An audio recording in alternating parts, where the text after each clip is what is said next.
مرزا ادیب ڈرامہ دستک۔ اس ڈرامے میں 3 کردار ہیں: ڈاکٹر زیدی، بیگم زیدی اور ڈاکٹر برہان۔ منظر ہے ڈاکٹر زیدی کا کمرہ۔ ڈاکٹر زیدی پلنگ پر گاؤ تکیے سے ٹیک لگائے بیٹھے ہیں۔ عمر 55 کے لگ بھگ، فرینچ کٹ داڑھی، چہرے پر نقاہت نمایاں۔ اس وقت انہوں نے کمبل لپیٹ رکھا ہے۔ پلنگ کے پاس چھوٹی میز پر مختلف شیشیاں پڑی ہیں۔ رات طوفانی، تیز و تند ہوا کا مستقل شور ہو رہا ہے۔ بیگم زیدی آرام کرسی پر بیٹھی کسی رسالے کا مطالعہ کر رہی ہیں۔ ان کی عمر 50 کے قریب، سردی کی وجہ سے شال اوڑھ رکھی ہے۔ ڈاکٹر کسی سوچ میں ڈوبے ہوئے ہیں۔ یکایک ان کی نظر سامنے دروازے پر جا پڑتی ہے، جس پر نیلے رنگ کا پردہ پڑا ہوا ہے۔ بیگم انہیں دیکھتی ہیں اور پھر رسالے کی ورق گردانی کرنے لگتی ہیں۔ ڈاکٹر صاحب کچھ کہتے ہیں مگر بہت آہستہ، صرف ان کے ہونٹ حرکت کرتے ہوئے دکھائی دیتے ہیں۔ پھر کمبل اپنے جسم سے ہٹانے لگتے ہیں۔ بیگم کی نظر پڑتی ہے۔ کیا ہے زیدی؟ دستک سنی؟ بیگم: دستک؟ زیدی: سنی نہیں تم نے؟ ڈاکٹر صاحب کے ہاتھ رک جاتے ہیں۔ بیگم: ہو تو سنو بھی، کہاں ہے دستک؟ زیدی: کہاں ہے دستک؟ یہ کیا کہہ رہی ہو تم؟ دیکھو تو جا کر، کوئی آیا ہے دروازے پر، کوئی کھٹکھٹا رہا ہے دروازہ۔ بیگم: کوئی نہیں ہے۔ زیدی: صاف آواز آ رہی ہے، نہیں جانا چاہتی تو میں خود۔ ڈاکٹر صاحب کمبل ہٹانے لگتے ہیں۔ بیگم رسالہ کرسی پر رکھ کر اٹھتی ہیں اور ان کی طرف آتی ہیں۔ بیگم: کیا کر رہے ہیں آپ؟ زیدی: دیکھتا ہوں دروازے پر کون ہے، تم تو جاتی ہی نہیں۔ بیگم: مہربانی کر کے بیٹھے رہیے، دروازے پر کوئی بھی نہیں ہے۔ زیدی: تو یہ دستک؟ بیگم ان کے گرد کمبل لپیٹنے لگتی ہے۔ بیگم: تیز ہوا کا شور ہے۔ زیدی: تیز ہوا دروازے پر دستک دیا کرتی ہے؟ تم جا کے دیکھو تو ذرا۔ بیگم: میں کہتی ہوں کوئی نہیں ہے، خواہ مخواہ پریشان ہو رہے ہیں۔ زیدی: ذرا سنو تو، صاف، بالکل صاف، دستک نہیں تو اور کیا ہے؟ بیگم: آپ کا وہم ہے۔ زیدی: دیکھو اب زیادہ زور سے ہونے لگی ہے، یہ وہم ہے کیا؟ پھر اٹھنے کی کوشش کرتے ہیں۔ بیگم ان کا ہاتھ پکڑ لیتی ہیں۔ بیگم: خدا کے لیے لیٹے رہیے، آپ تو خود ڈاکٹر ہیں، ڈاکٹر ہو کر ایسی حرکتیں کر رہے ہیں، اپنی حالت کا کچھ تو خیال کریں۔ زیدی: تم ایک مرتبہ جا کر دیکھ نہیں آتی؟ بیگم: میں جانتی ہوں دروازے پر کوئی نہیں، خیر دیکھ آتی ہوں۔ یوں سر کو جنبش دیتی ہیں جیسے اس کام کو بیگار سمجھ رہی ہیں۔ دروازے کی طرف جاتی ہیں۔ زیدی انہیں ٹکٹکی باندھے دیکھتے رہتے ہیں۔ بیگم پردے کے پیچھے چلی جاتی ہیں۔ 2-3 لمحوں کے بعد پردے سے باہر آتی ہیں۔ زیدی: کون ہے؟ بیگم: کون ہوگا؟ بیگم واپس آتی ہیں۔ زیدی: تم نے دروازہ کھولا تھا؟ بیگم ذرا غصے سے: تو کیا دروازہ کھولے بغیر ہی کہہ رہی ہوں؟ نہ جانے بیٹھے بیٹھے کیا ہو جاتا ہے آپ کو، کوئی آئے گا تو کال بیل نہیں دیکھے گا، دروازے پر ہی دستک دے گا۔ ڈاکٹر اور بیگم ایک دوسرے کو دیکھتے ہیں۔ ڈاکٹر کی نظروں میں بے اعتباری سی ہے اور بیگم کی نظروں میں شکایت۔ زیدی: مگر یہ دستک؟ بیگم الفاظ کاٹتے ہوئے: آپ آرام نہیں کریں گے ڈاکٹر ہو کر؟ زیدی بیوی کے الفاظ کاٹ کر: بار بار مجھے کیوں بتا رہی ہو کہ میں ڈاکٹر ہوں؟ بیگم: وہ اس لیے کہ آپ کو عام لوگوں سے بالکل مختلف ہونا چاہیے۔ اگر ڈاکٹر بھی کسی واہمے کا شکار ہو جائے تو پھر اس کے علم سے کیا فائدہ؟ زیدی: شاید تم سچ ہی کہتی ہو۔ بیگم آواز میں نرمی، آپ خود ہی بتائیے، ایک ڈاکٹر حقیقت پسند نہیں ہوگا تو اور کون ہوگا؟ زیدی، دروازے پر دستک کی آواز سننا حقیقت کے خلاف ہے۔ بیگم، جب دستک ہی نہ ہو اور اصرار کیا جائے کہ آواز سنی ہے، اس وقت آواز سننا کس طرح کی حقیقت ہوئی؟ ڈاکٹر سر جھکا کر اپنی پیشانی پر ہاتھ رکھ لیتے ہیں۔ بیگم انہیں دیکھتی رہتی ہیں۔ ڈاکٹر صاحب کی نظریں بے اختیار سامنے پردے پر پڑتی ہیں۔ تیز و تند ہوا کا شور بڑھ گیا ہے، شاید بارش شروع ہو گئی ہے۔ لیٹ جائیں نا، ڈاکٹر صاحب اپنے خیال میں غرق ہیں۔ زیدی، کیا کہا؟ بیگم، لیٹ جائیے۔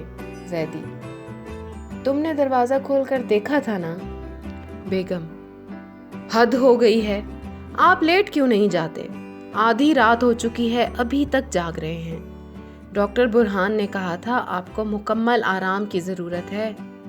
زیدی، یہ بات میں خود نہیں جانتا۔ بیگم، کیوں نہیں جانتے؟ جانتے ہیں اور خوب جانتے ہیں۔ ڈاکٹر برہان نے کہا تھا میں خود آ کر دوا پلاؤں گا۔ یاد نہیں رہا اسے، صبح آئے گا۔ زیدی، اچھا لڑکا ہے۔ بیگم، میں نے اتنا ذمہ دار اور فرض شناس نوجوان آج تک نہیں دیکھا۔ سوائے کام کے اور کچھ سوچتا ہی نہیں اسے۔ ہر وقت کام، دن ہو یا رات، کام کے علاوہ اور کوئی غرض نہیں۔ یہ ہے فرض شناسی۔ زیدی، ڈاکٹر کو فرض شناس ہی ہونا چاہیے۔ یہ کہتے ہوئے ڈاکٹر صاحب پھر پردے کی طرف دیکھنے لگتے ہیں۔ بیگم، آپ پھر؟ توبہ ہے، ڈاکٹر برہان آئیں گے تو کہوں گی۔ زیدی، کیا کہو گی؟ بیگم، یہ بھی تو ایک بیماری ہے، دروازے پر کوئی ہے نہیں اور آپ ہیں کہ دستک کی آواز سن رہے ہیں۔ ایک بار نہیں، کئی بار ایسا ہوا ہے۔ دروازے کی گھنٹی بجتی ہے۔ زیدی، اب تو آیا ہے کوئی۔ بیگم، شاید ڈاکٹر برہان ہیں۔ بیگم دروازے کی طرف جاتی ہیں اور پردے کے پیچھے غائب ہو جاتی ہیں۔ چند لمحوں کے بعد جب باہر نکلتی ہیں تو ان کے ساتھ ڈاکٹر برہان بھی آتے ہیں۔ ڈاکٹر برہان عمر کے لحاظ سے بالکل نوجوان ہیں۔ ہاتھ میں ڈاکٹروں والا بیگ اور برساتی پہن رکھی ہے۔ برہان دور ہی سے، السلام علیکم ڈاکٹر صاحب۔ زیدی، وعلیکم السلام، بڑی تکلیف کی بیٹا، اس وقت آنے کی کیا ضرورت تھی، صبح دیکھا جاتا۔ برہان، کوئی بات نہیں۔ بیگم، ہاں بیٹا، اس وقت بھلا کیا ضرورت تھی آنے کی؟ برہان، آج شام سے پہلے 2 کیس ایسے آ گئے کہ فرصت ہی نہ ملی، بڑا مصروف رہا۔ برہان آگے بڑھتے ہیں، بیگ چھوٹی میز پر رکھ دیتے ہیں۔ کہیے، ٹمپریچر لیا؟ بیگم، تھوڑی دیر پہلے لیا تھا، 100 ہے۔ برہان، سینے میں درد تو نہیں؟ زیدی، نہیں۔ برہان، شکر ہے، اور کوئی بات؟ زیدی، گھبراہٹ سی ہے۔ برہان، کوئی بات نہیں، میرا خیال ہے انجیکشن میں ناغہ کر دیا جائے۔ زیدی، یہ ٹھیک ہے۔ بیگم جلدی سے بائیں دروازے میں سے دوسرے کمرے میں چلی جاتی ہیں۔ برہان ایک بوتل اٹھاتے ہیں۔ برہان، سیرپ ختم ہو گیا ہے، کل آؤں گا تو لے آؤں گا۔ زیدی، تو آپ چلے؟ برہان، جی ہاں۔ بیگم دوسرے کمرے سے، ڈاکٹر صاحب۔ برہان، جی۔ بیگم، ذرا ٹھہریے۔ برہان، مجھے جلدی ہے ذرا۔ بیگم، بس 1-2 منٹ، چائے لا رہی ہوں۔ برہان، اوہو، آپ نے کیوں تکلیف کی؟ بیگم آتی ہیں۔ بیگم، آپ بھی تو سردی میں آئے ہیں، برساتی اتار دیجیے۔ برہان برساتی اتار کر کرسی کے بازو پر پھیلا دیتے ہیں۔ بیگم چلی جاتی ہیں۔ زیدی، بیٹھ جائیے۔ برہان کرسی پر بیٹھ جاتے ہیں۔ برہان، اور تو کوئی تکلیف نہیں؟ بیگم ٹرے میں چائے کی 3 پیالیاں لے کر آتی ہیں۔ بیگم، میں بتاتی ہوں ڈاکٹر صاحب، ٹرے برہان کی طرف بڑھاتی ہیں۔ وہ ایک پیالی اٹھا لیتے ہیں۔ بیگم دوسری پیالی شوہر کو اور تیسری پیالی اپنے دائیں ہاتھ میں لے کر خالی ٹرے جھک کر میز کے ساتھ لگا دیتی ہیں۔ برہان گھونٹ لے کر: آپ کیا بتا رہی تھیں؟ بیگم: ڈاکٹر صاحب، یہ بات بتاتے ہوئے مجھے کچھ عجیب سا احساس ہوتا ہے۔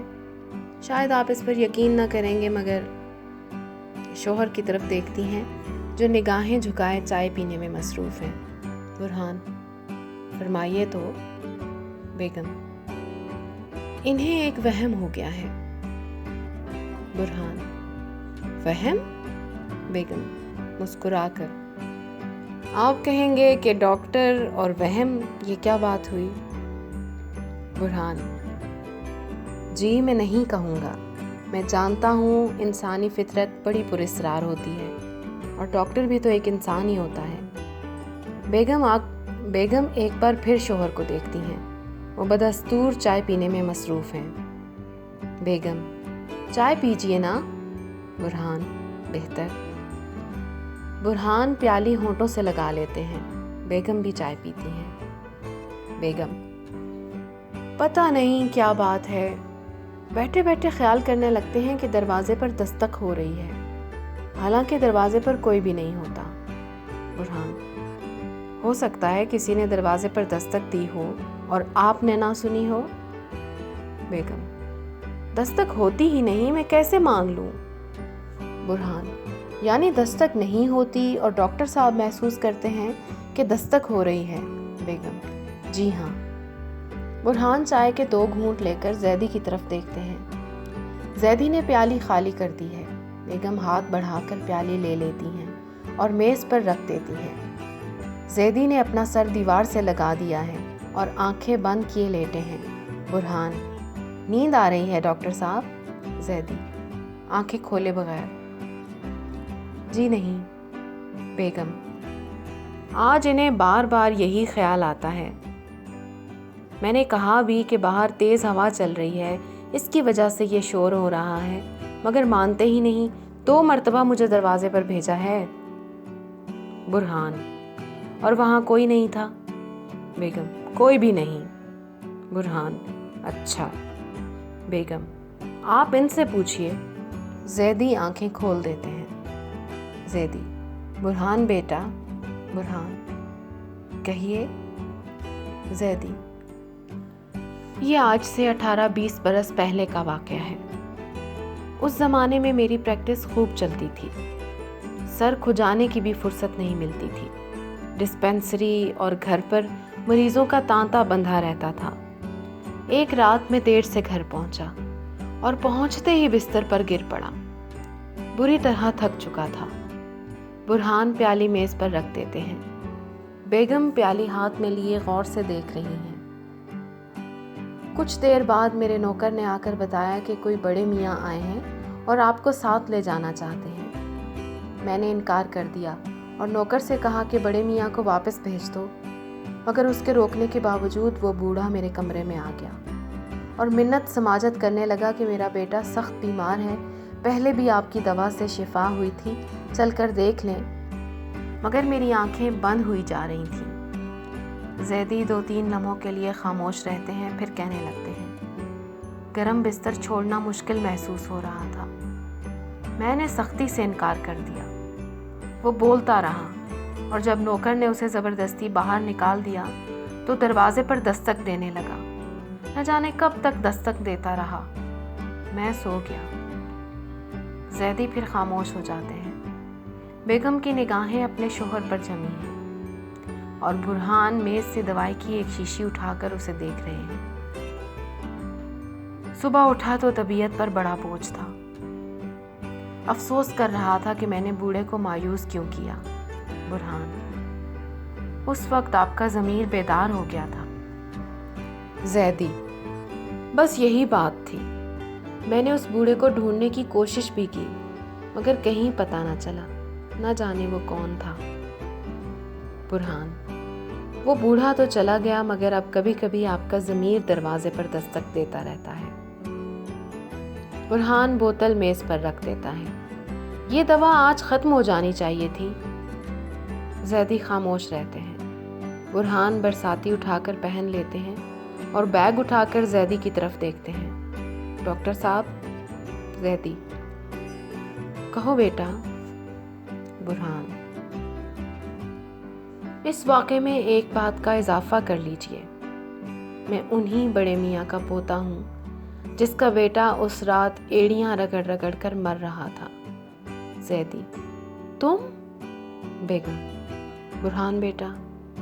برہان: اچھا، خدا حافظ ڈاکٹر صاحب، اطمینان کے ساتھ سو جائیے، اب دروازے پر دستک نہیں ہونی چاہیے، آرام کیجئے، شب بخیر، کل حاضر ہوں گا۔ برہان دروازے کی طرف بڑھتا ہے اور جلدی سے پردے کے پیچھے غائب ہو جاتا ہے۔ زیدی اور بیوی خاموشی سے دیکھتے رہتے ہیں۔ برہان کے پردے کے پیچھے جاتے ہی پردہ گرتا ہے۔ ماخذ: پس پردہ۔